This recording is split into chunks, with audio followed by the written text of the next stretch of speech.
নমস্কাৰ আসাম ৰাইফলৰ কাৰণে 44টা 44 পোষ্ট দিয়া হৈছে আকৌ নতুন নিযুক্তিৰ কাৰণে কম্পেছনত গ্ৰাউণ্ডত দিয়া হৈছে এই ভিডিঅ'ৰ জৰিয়তে আপোনালোকে জানিবলৈ পাব পোষ্ট ডিটেইলছ খিনি কি পোষ্ট থাকিব এলিজিবিলিটি কি লাগিব যোগ্যতা কি লাগিব কেনেকৈ এপ্লাই কৰিব ডিপেন্ডেন্ট ফেমিলি মেম্বাৰ্ছ বোৰ কোন হ'ব ফিজিক্যাল ষ্টেণ্ডাৰ্ড কিমান থাকিব লাগিব ৰিটেন টেষ্ট এই গটেইবোৰ এই ভিডিঅ'ৰ জৰিয়তে আপোনালোকে জানিবলৈ পাব প্ৰথমতে দেখুৱাবলৈ বিচাৰিছো পোষ্ট কেইটা কি থাকিব চাকৰি ৰিলেটেড নতুন আৰু ৰেগুলাৰ ভিডিঅ' পাবলৈ চেনেলটো সাবস্ক্ৰাইব কৰিব আৰু কাষত থকা বেল আইকনটো দবাই ল'ব এতিয়া দেখুৱাই দিছো পোষ্ট ডিটেইলছ খিনি আৰু ভ্যাকেন্সি কেইটা কত কিমান আছে আসাম ৰাইফলমেন আৰু ৰাইফল ওমেন জেনাৰেল ডিউটি জিডিৰ কাৰণে মেল আৰু ফিমেল দুয়োজনে এপ্লাই কৰিব পাৰিব দুয়ে এপ্লাই কৰিব পাৰিব পোষ্ট আছে 38 আৰু বি নম্বৰত আছে warrant officer personnel assistant for male and female both apply কৰিব পাৰিব কিন্তু পোষ্ট আছে এটা ইয়াৰ পিছত চাব ৱাৰেণ্ট অফিচাৰ ড্ৰাফটছমেন মেল ক্যান্ডিডেটে এপ্লাই কৰিব পাৰিব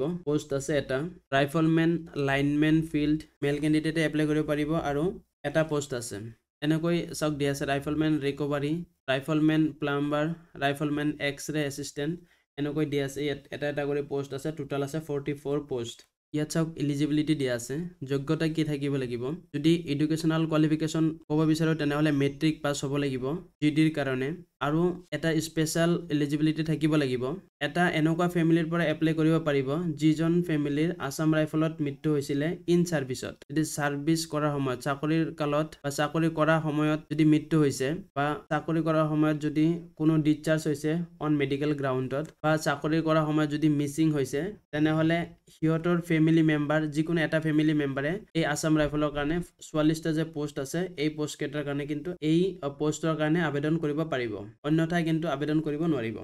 এতিয়া দেখুৱাই দিছো যদি ডিফেন্সত মৃত্যু হোৱা চাকৰিৰ সময়ত যদি মৃত্যু হোৱা বা কোনো ধৰণৰ মেডিকেল ডিসচাৰ্জ হৈছে হিয়তৰ ওয়াইফে এপ্লাই কৰিব পাৰিব যদি হেই ডিফেন্স জনৰ যদি লৰা আছে বা ছোৱালী আছে হিয়তে কিন্তু এপ্লাই কৰিব পাৰিব আৰু যদি ডিফেন্স কৰাজন যদি বিয়া কৰা হোৱা নাছিলে তেনেহলে হিয়তৰ ভাইটি বা ভন্টিয়ে আবেদন কৰিব পাৰিব এতিয়া দেখুৱাই দিব বিচাৰিছো কেনেকৈ আবেদন কৰিব হাউ টু এপ্লাই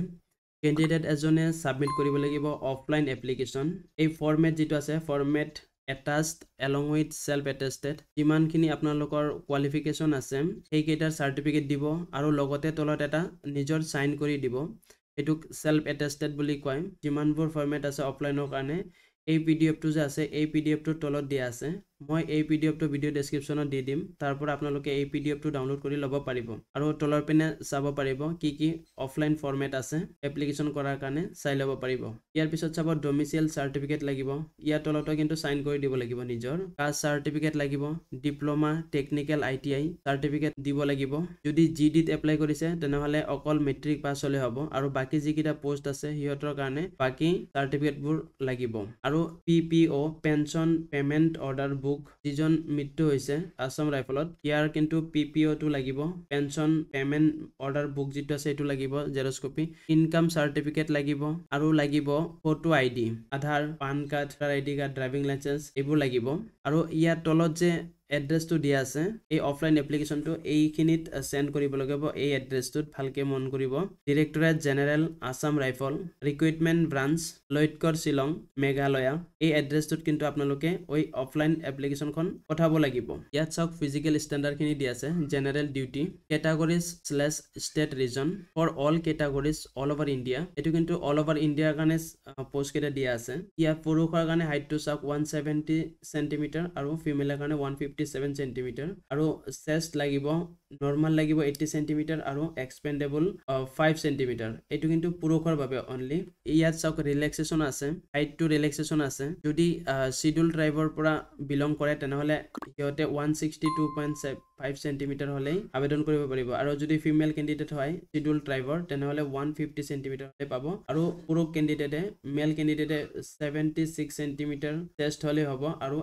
বঢ়াব লাগিব 5 সেন্টিমিটাৰ এনেকৈ শিডিউল ট্ৰাইবৰ ক্যান্ডিডেটে নৰ্থ ইষ্টাৰ্ণ ষ্টেটৰ কাৰণে STH আছে হিয়তৰ কাৰণেও কিন্তু দিয়া আছে 157 সেন্টিমিটাৰ পুৰুষৰ কাৰণে আৰু ফিমেলৰ কাৰণে আছে 147 আৰু পুৰুষৰ কাৰণে 76 সেন্টিমিটাৰ হ'ব লাগিব নৰ্মাল আৰু এক্সপেন্ডেবল হ'ব লাগিব 5 সেন্টিমিটাৰ ইয়াত দিয়া আছে চাওক শিডিউল ট্ৰাইব লেফট উইং মানে বাওপন্থী উগ্ৰবাদ প্ৰভাৱিত জিলা যিবোৰ আছে সেইবোৰৰ পৰা যদি শিডিউল ট্ৰাইব আছে সিহঁতে 160 সেন্টিমিটাৰ হ'ব লাগিব পুৰুষৰ কাৰণে আৰু ফিমেলৰ কাৰণে হ'ব লাগিব 147.5 সেন্টিমিটাৰ এনেকৈ বাকি কিটা দিয়া আছে আপোনালোকে চাই ল'ব ভিডিওটো দীঘল হৈ যাব কাৰণে আপোনালোকে ভিডিওটো পজ কৰি চাই ল'ব পাৰিব এইবাৰ আলোচনা কৰিম ৰিটেন টেষ্ট ইয়াত চাওক ক্যান্ডিডেট যি কেজনে এপ্লাই কৰিছে কম্পেশনেট গ্ৰাউণ্ডত সিহঁতৰ কাৰণে কিন্তু ৰিটেন এক্সাম নহব কম্পেশনেট গ্ৰাউণ্ডত এপ্লাই কৰাৰ কাৰণে ৰিটেন টেষ্ট নহব কিন্তু বাকি যিমানবোৰ টেষ্ট থাকে সেইবোৰ কিন্তু হ'ব ইয়াত চাওক ফিজিক্যাল এফিচিয়েন্সি টেষ্ট ইয়াত দিয়া আছে কিমানখিনি ৰান লাগে ইয়াত চাওক ৰান আছে বাকি যিমানবোৰ আছে এজ ৰিলেক্সেশন কাৰ কাৰণে কিমান আছে ৰিটেন টেষ্ট নহলেও বাকি যিমানখিনি আছে ফিজিক্যালি এফিচিয়েন্সি টেষ্ট ইত্যাদিবোৰ কিন্তু হ'ব এই সাৰ্কুলাৰৰ পিডিএফটো যে আছে এইটো মোৰ ভিডিও ডেসক্ৰিপচনত থাকিব তাৰ পৰা আপোনালোকে ডাউনলোড কৰি ল'ব পাৰিব আৰু বিতংকৈ চাই ল'ব পাৰিব আজিৰ ভিডিও মানে এনেকুৱা ধৰণৰ চাকৰি ৰিলেটেড ভিডিও বনাই থাকো ভাল লাগিলে চেনেলটো সাবস্ক্ৰাইব কৰিব আৰু কাষত থকা বেল আইকনটো দবাই ল'ব আৰু ভিডিওবোৰ ভাল লাগিলে লাইক কৰিব আৰু শ্বেয়াৰ কৰিব